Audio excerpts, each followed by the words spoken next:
reči, da kot prvo nisem slišal, kaj je zadnja škatla, tega nisem razumel, kaj se niti jaz slišal. Kaj je zadnja škatli? A misliš ta prazna škatla? Prazna škatla. Prazna škatla. Nazadnje sem govorila o prazni škatli in prazna škatla je v bistvu tista škatla, v kateri ti nič ne slišiš. Torej, ti si v bistvu bil zdaj v prazni škatli.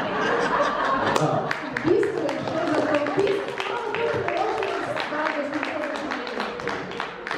si zdaj že ven? Ne, ta prazna škatla, v tej prazni škatli mi nikoli ne zapuščamo te škatle. Mi se samo naredimo luknico in stojimo kaj je še treba naredimo Boga? Kaj se naredimo? Veš, ta prazna škatla mi zmer na nek način ne tičimo. Ker je to pravzaprav edino, kar nam ostane, da ostanemo mimi. Meni se moram reči, da je pred mano zelo mlada in predvsem drzna punca. Piše priročnik, kako se ne moški obnašamo, da bomo razumeli ženske. Treba razumeti najprej eno stvar. Mogoče bi s tem začela. No, daj. Ker govoriva o moški. Glej, to moram prav razmisliti, da Poglej, moški in ženski svet. Veš, ljudje govorijo o teh primerjavah, kot je Venera in Mars in tako naprej. To so zmišljije. To so zmišljije, ki si ljudje zmislimo, zato ker pač nič ne povejo. Ker mi ne vemo, kako je na Veneri in pojma nimamo, kaj je z Marsom, razen da smo odkrili en mali košček ledu, pomeni, da bo malo odvar. To pomeni, da nič ne vemo o dveh planetih, s katerimi se hočemo primerjati in govoriti. Razen to, da sta verjetno različna, ker sta si zelo daleč narast. Jaz mislim, da zato sem v bistvu jaz poiskal en svoj, ki se tudi zdaj ukvarjam, naprimer približno s to temo, delam predstavo na temo, ki se reče z naslovom erotika. In v bistvu sem pogruntal, da moški delujemo po principu klasične fizike. To je fizika, ki se z drugim besedo reče zvezna fizika, ker ima vedno neko povezavo s stvarmi, torej akcija, reakcija. Ženske pa delujete po principu kvantne fizike, ki pa z drugim besedami imenujemo nezvezna. Verjetno bi večina poročenih moških rekla brezvezna. In jo je teže razumeti, zaradi tega, ker je manj ujemljiva, ker je prve. Če ti kvantnega fizika vprašaš, kaj je kvantna fizika, bo začel vprašal. Pa si kvantni fizik, veš, pa ti ne znam dobro povedati, kaj to pomeni, ampak ti lahko malo razlaga. To pomeni, da to nekaj, kar je nedoumljivo. In to je v bistvu naš osnovni problem. Moški smo merljivi ljudje. To bi se kar strinjala.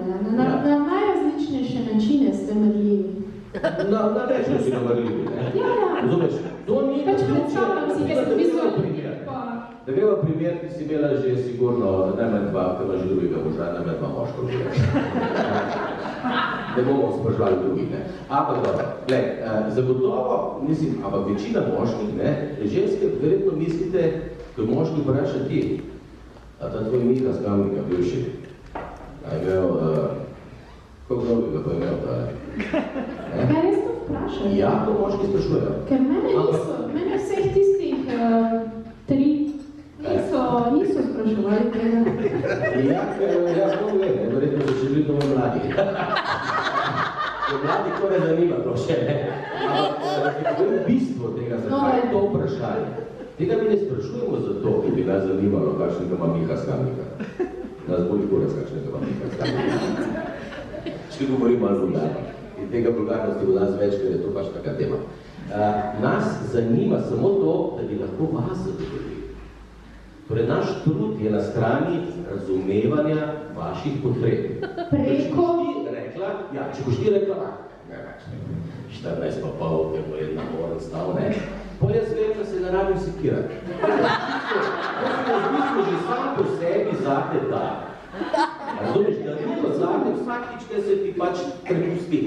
Torej, sem jaz zate darilo in sem jaz neviren, samozavesten in tako naprej. Če boš ti rekla, kaj pa te, 22 pa pol, možda če moram že domala se presedam, in potem je dobro, vse reč ljudega, kaj me briga.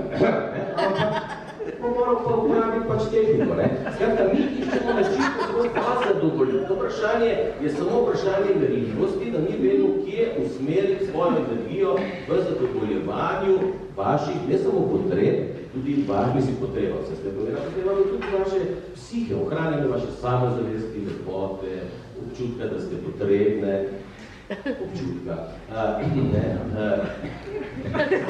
Možno zmer niste, no. Rečemo, da ste, no.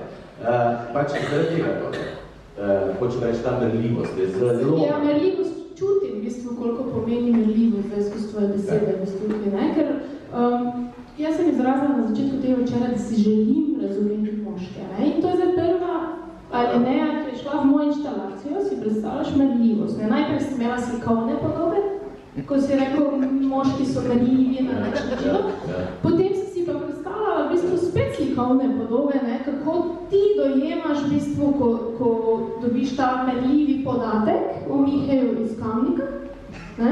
Kako tebi te slikovne podobe pa zdaj, ne? In potem kaj? In potem ti... Zaradi tebe. Jaz tudi meni to ne zanima zaradi tebe. Ampak kaj pa je bolj zaradi tebe? Kaj pa je v vašem življenju zaradi vas? Zaradi mene, to je, naprimer, ne? Mi, za nas so stvari, ki so na nek način lahko. Naprimer, najhujše, kar lahko ženska naredi, je, da prezgodaj reče, naprimer, se veš, no, danes so različne te prakse, kako ljudje skupaj živijo. Eni se poročijo, eni živijo tako, eni sam seksajo, pa se dobivajo sam, torej ta seksualna veza. Eni se sploh ne videvajo, pa grejo vodo sam na kavice, ko se malo pogovorijo. Eni živijo v polnoma drugih koncih sveta, eni se samo preko interneta. Ampak vse to so neke veze, ki jih ljudje bojijo. In ljudje govorijo celo, da obstajajo ljudini povezave. Jaz imam punco, ki pa živi na Japonskem. Super, bravo. In kako to zdržuješ? Preko Skype-a. V redu, možno, ne? To je vse možno danes. Danes je tak svet, pač tak je, ne? Ampak, kar ti hočem reči, je v bistvu, če malo zgubljen, je pa to, če bi nekaj pisarjega se to povedal. Samo nekaj zakon, postavljeno vprašanje. Da pa